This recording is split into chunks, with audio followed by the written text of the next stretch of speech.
This is basically your homework section. You know, I told y'all that Kimber had her house shoes in her bag, right? Look at her feet. Look at her feet. Thank you for calling me out. Yes. I am now... I used you as an example for wearing comfortable shoes when you come to the Capitol. Always have them in your bag, always. Okay, we really, you know, we've talked about a lot of things today. We've emphasized from now until January the 1st. We really want to give you some concrete things that you can take with you, you can go home, that you can do. This is homework. We want you to be accountable for this. It is so easy to be fired up today and we get busy, or we just kind of let it get to a back burner, and we don't do the work that we really, really need to do. So this is homework. Get your accountability partner. Hold each other accountable for following through on this stuff. So the secret of advocacy. Some of y'all are old enough to remember good old Bill's campaign slogan when he was campaigning for president. It's the economy, stupid. Okay, well, with advocacy, it's the relationship, stupid. Okay, we want to build that relationship. And what you do in your district is so much more important than what you do here at the Capitol. Coming here is good during the session, but the meeting will be completely different if you have already built that relationship prior to coming here. And so get to know your legislators. Start out in your district. Your legislators have a district director. Get to know your district director. They may be in your town. If you're in a big spread out district like some of us are in, you may have to, go to the next town over or something to meet your district director. Make use of their presence in your district. My state senator is the featured speaker today at the Kendall County Republican Women's Club. Okay, if I wasn't here, I would be there. Not because I go to the Kendall County Republican Women's Club luncheons, but because that's where she is, and that's where I can say hello, and that's where I can remind her of something that she supported that was helpful to us. So know their calendars, attend their events. This is an invitation to a fall forum with our U.S. congressman that was in Kerrville 2 weeks ago. And I attended that, visited with Representative Smith. And I was able to go and talk to him and have a meaningful conversation with him there because I've been cultivating this relationship with him for years. And so also his district director is there as well. And so the opportunity to say hello to him, his chief of staff from Washington was there. And I've been visiting with her for years when I've been going to DC. So, making use of these kinds of things in your district. You want to? Kimber and I are tag teaming this, and what we really want you to know is some of you are here as providers, okay, as representatives of providers. Some of you are here as people in recovery. Some of us are here as both of those things. And so there's examples that I can give you as a provider person that we've been able to do through La Hacienda, and there's things and Kimber can give you examples from the recovery side of that. So that's the tag team. So, bing, your turn. Passing it to me, thanks.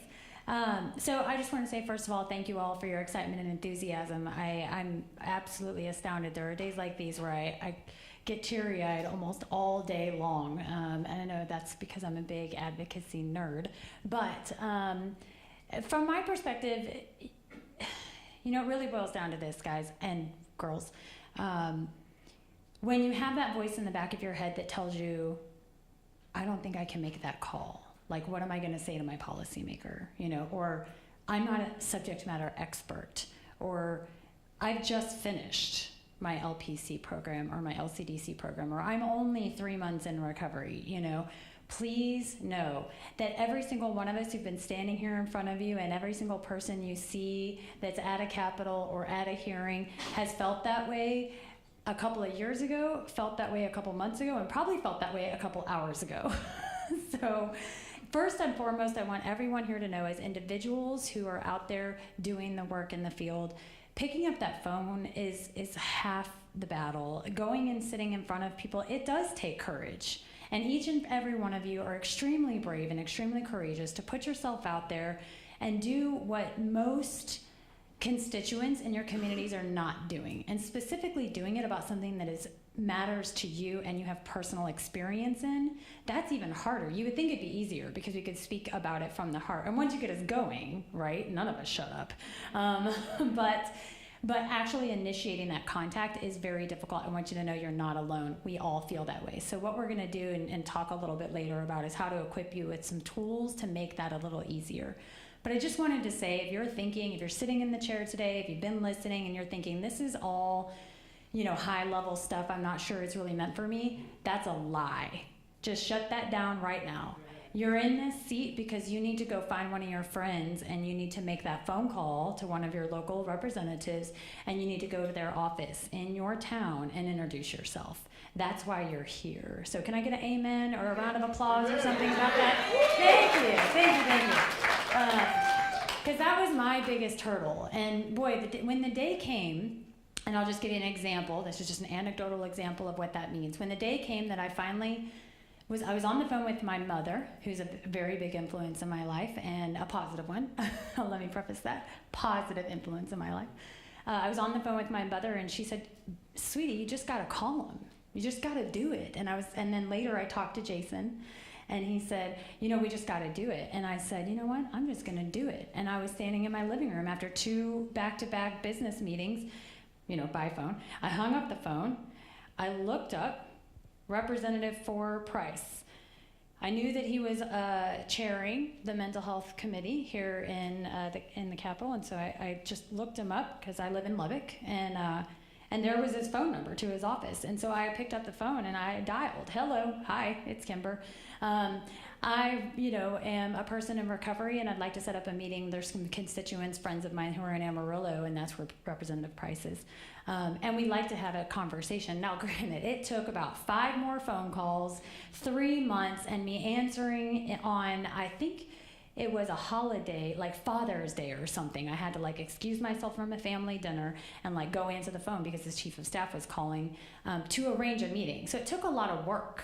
But from that meeting, we got an opportunity to talk about peer recovery support services, and we got to do some information, provide some information about what that certification really is for Representative Price. From there, I developed a relationship with Chief of Staff Hal Talston, who incidentally then made it aware that some advocates could come and speak at one of those hearings. I know I'm talking and I'll shut up in a second. At one of those hearings, I was out of town or I was handling some family business. I think I could not attend, but Tony and Jason did attend along with some other individuals and talked about that very topic that we discussed in the office that day. And then when I escaped this room for a minute today, I had an opportunity to go meet Hal in person. Okay, granted, this all came from me just setting the phone down after talking to my mother and being like, "I can do it," And so I met Mr. Talston a few minutes ago, face to face, had a conversation with him, and by the time I was walking out of that office, he had pulled me aside and said, "Kimber, when the legislative session starts, I want you to know 3 things. 1, we're here, and we would love for you to bring some young advocates here to meet us and see this office." And I was like, yes, yes, Sherri's gonna be so proud of me. 2, this is where we keep the coffee. I hear you guys like coffee. And I was like, what? That's what I'm talking about. And 3, this is where we keep the granola bars. Sometimes there's chocolate. I was like, I think we're in.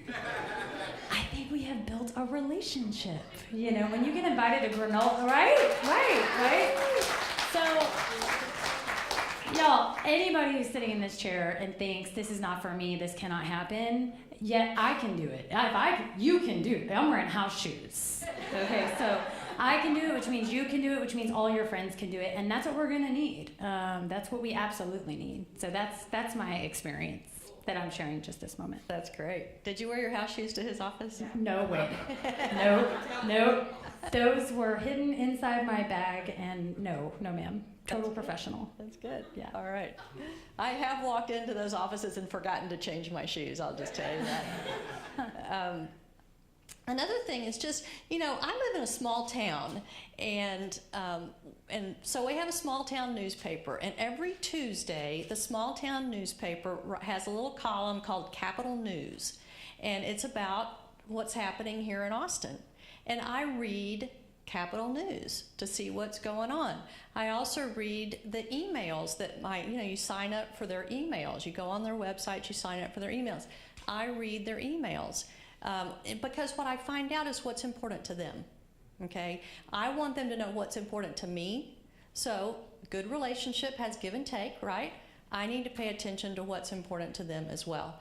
So I can use that sometimes, I can talk about, I know that you have, our U.S. Representative Lamar Smith, he is on the he's the chair of the Science and Technology Committee. He's in charge of like NASA and stuff like that.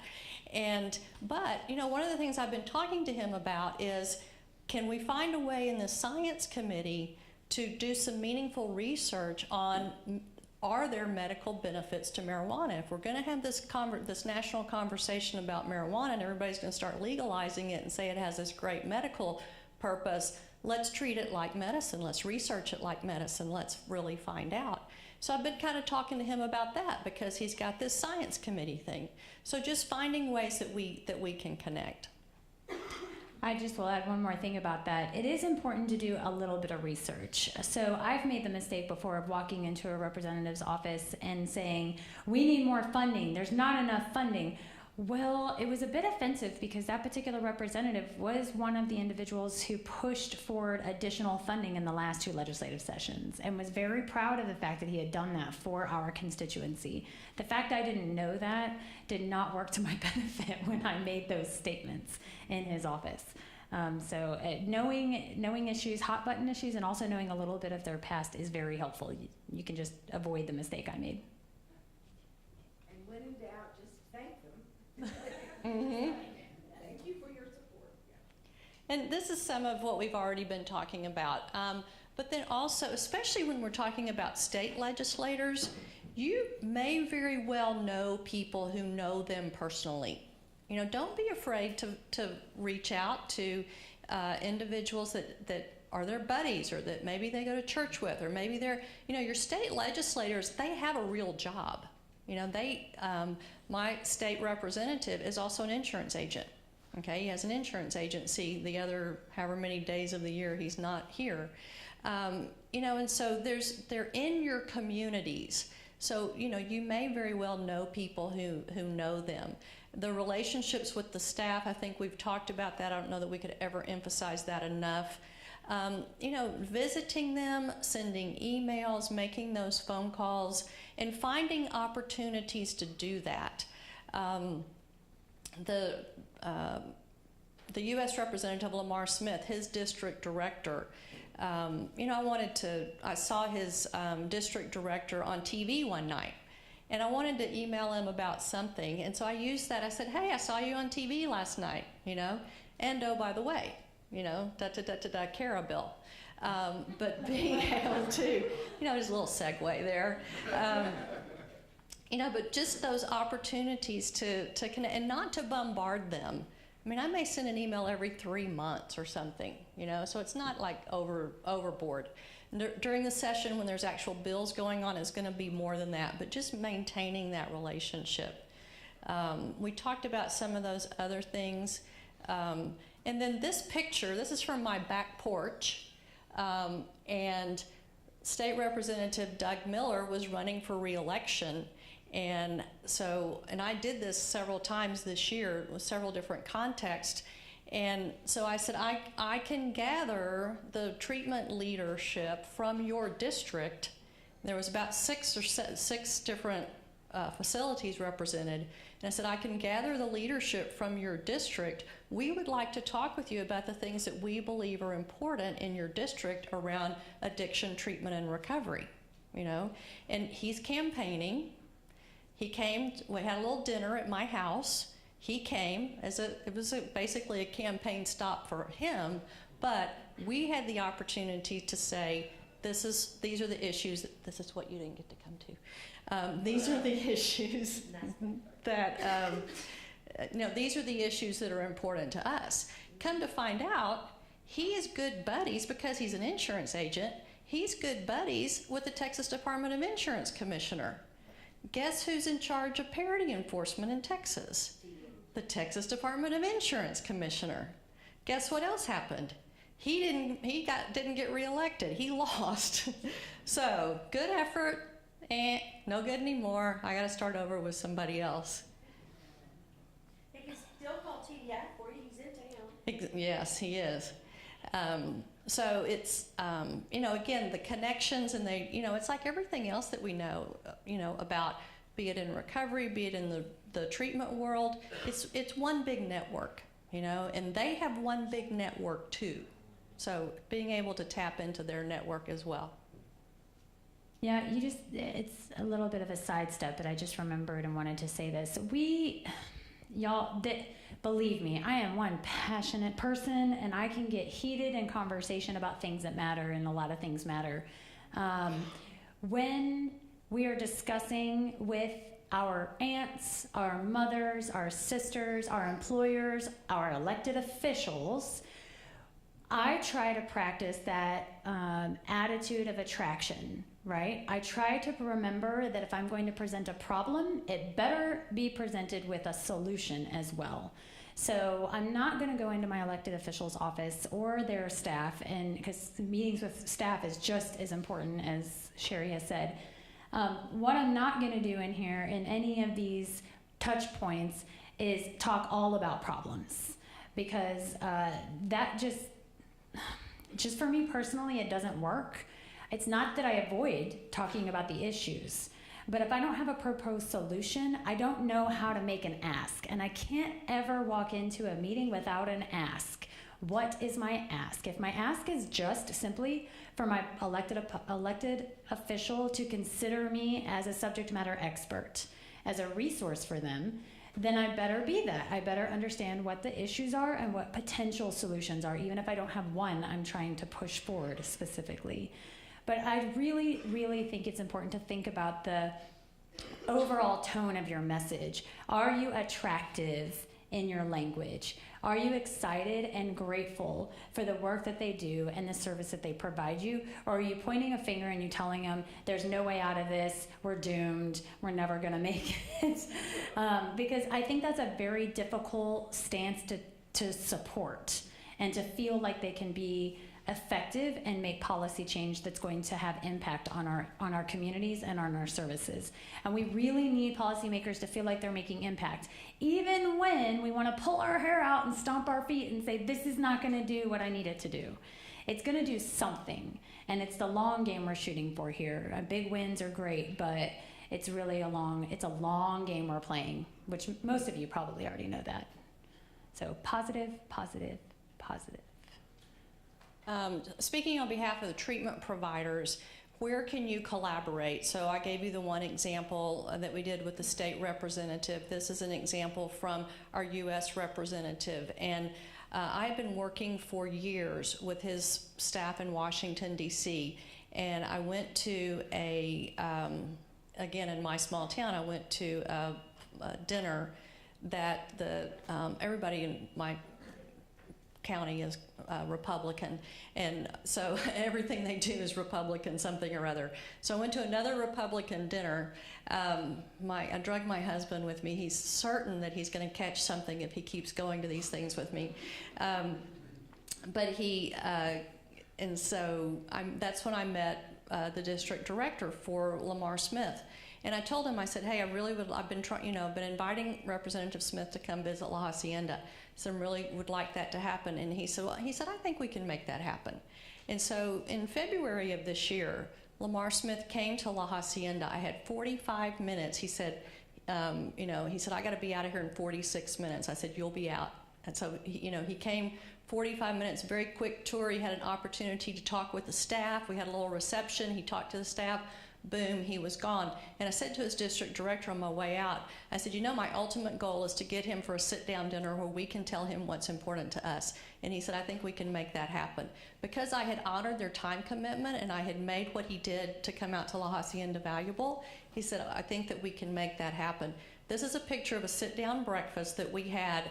The treatment providers, there's 16 treatment providers in his district, and the leadership of those providers. This was in May. We had the opportunity to talk very specifically with him about the CARA bill, what we felt like was good about it, what we felt like was not so great about it. And when he walked into this, very different from the first meeting, when he walked into this, he sat down and he said, "What do you want me to know?" And that's how we started the conversation. And so we talked to him for 45 minutes about the issues. There's some of the people that are here in this room today that were at that meeting. And, so this was in May. Well, CARA passed in July, didn't it? Golly, I don't know. Was it July? July. Okay. CARA passed. Yay! And, we talked about the conference committee working out the differences between the House and the Senate bills. Well, that happens at the national level as well. Lamar Smith ended up on the conference committee to work out the differences between the Senate and the House versions of CARA. Okay, so he had this very specific input from the providers in his district when he walked into that committee. And when I saw him a couple of weeks ago, I said, I told him, I said, thank you so much for the work that you did on the conference committee. We're really so grateful that CARA passed. And you know what he said to me? He said, "Thank you for noticing." They really do appreciate that you're keeping up, and when you stop and say thank you for the work that they're doing on your behalf. So if you're a provider, get them to your facility. It'll take a while, okay? And working with your district director is so important in that. But they are going to come. They're in your district. They come and visit with their constituents. And when you can create an opportunity for them to meet with a lot of people, that's a great opportunity for them, okay? So you can do that. I'll just touch on what opportunities you have to organize a group of people together and invite a policymaker, legislator, local official. As a person in recovery, you have a network, a statewide network, recovery people. There are recovery people representatives in many cities across Texas. You can connect with those folks. They can help you arrange a meeting like this with a group of people. You could also connect with one of the young people in recovery chapters across the state, since many of you are involved in that or are aware of who they are. You could also connect with one of your local recovery community organizations. We have here Communities for Recovery, and Robin Payson. I think everybody already knows who you are, but a hero of recovery, yes. A local recovery community organization in your city certainly would be able to help you arrange for a gathering. Other things, we have peer support providers around the state. We have youth recovery support providers around the state that are state-funded grants. If you don't have an organization that you necessarily kind of are connected to at this point or identify with at this point, please find me after this event, and I'd be happy to kind of run down the opportunities for you if you feel more comfortable kind of getting involved with an organization when you're trying to gather individuals. You can also, as an individual, just like I did up in Amarillo, just call them up. But for group gatherings, there's lots of opportunities for all of us. It doesn't have to be that you necessarily just have a treatment center you're inviting people into. And they do know who makes contributions to them. They do know. So even if it's $25, they know. And then, it's more than just at the Capitol, and I think a lot of y'all are familiar with these areas. And we talked a lot about this in recovery messaging. Being their expert, regulatory hearings if you're, with Department of State Health Services, community groups. My favorite story about that, the Rotary Club in Kerrville called up La Hacienda one day and said, "Y'all got anybody out there who can come talk to us about what y'all do with those people out there?" And so I went to the Rotary Club and told them what we do with those people out there. But again, it's the opportunity to address public perception, to address stigma, and just to be able to talk about not only addiction and treatment, but to be able to talk about recovery. And then next Tuesday, if you haven't voted yet, go vote. Please go vote. Voting is the simplest and most effective advocacy work that you can do. One more thing. So thank y'all so much. I have just one more thing before you guys leave. I know you guys heard these folks who have been involved in the legislative process before talk a lot about what life is like when you're going through legislative session in the spring. It's late nights, it's testifying with those little colored buzzers that I haven't experienced yet. So any of you guys ever in your active use maybe experienced late nights before? I don't know, yeah. You ever experienced the flashing lights behind you? Yeah, so I'm going with probably you guys like, you know. Not so far out of your Right, I'm just saying, like, this is not a scary thing, nothing to be worried about. You all can handle it.